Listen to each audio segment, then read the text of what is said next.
भाजपाला बकासूर म्हणणे हाच अनंत गीतेंचा अजेंडा. सुनील तटकरे.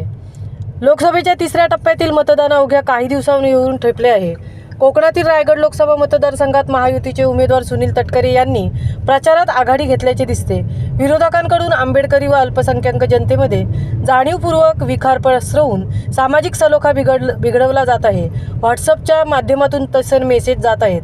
ही बाब चिंताजनक आहे. निवडणुका येतील जातील, पण निवडणुकीच्या माध्यमातून आपण समाजामध्ये अंतर निर्माण करतोय, धर्माधर्मामध्ये अंतर निर्माण करतोय, त्याचे काय? याचा विचार अनंत गीतेंना कधी पडणार आहे की नाही, असा संतप्त सवाल सुनील तटकरे यांनी उपस्थित केला. पुढे बोलताना तटकरे म्हणाले, अनंत गीते यांचे आयुष्य मुस्लिम द्वेष करण्यात गेले आहे. कधी डॉक्टर बाबासाहेब आंबेडकरांच्या प्रतिमेला हार घालताना अनंत गीतेंना कोणी बघितले का? रायगडचे खासदार दीर्घकाळ राहिले, पण छत्रपतींच्या रायगड किल्ल्यावरील समाधीचे दर्शन घेण्यासाठी हे गृहस्थ 40 वर्षात गेलेले नाहीत. ना राज्याभिषेक सोहळा, ना जयंती, ना पुण्यतिथीला गेले. राजमाता जिजाऊंच्या चरणीसुद्धा नतमस्तक झाले नाहीत. यांना काय नैतिक अधिकार आमच्यावर टीका करण्याचा? ज्यांना स्वतःचा खासदार निधी वापरता येऊ शकत नाही, त्यांनी कधी विकासाच्या नावावर बोलू नये, अशी टीका करताना तटकरे म्हणाले, गीतेंचा अजेंडा आता एकच, भाजपाला बकासूर म्हणणे. शिवसेनेच्या नेत्यांना टकमक दाखवणे हाच आहे.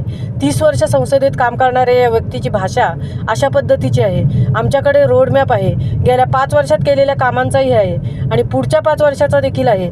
जेव्हा देशाच्या 18व्या संसदेत जाईन त्यावेळी भारत सरकारच्या कोट्यवधी रुपयांच्या योजना आणण्याचे काम प्रामाणिकपणे करेन, असा शब्द तटकरे यांनी यावेळी दिला. बलसागर भारत हो, विश्वात शोभुनी राहो, ही संकल्पना ज्या साने गुरुजींनी दिली त्या भूमीतील तुम्ही आम्ही आहोत.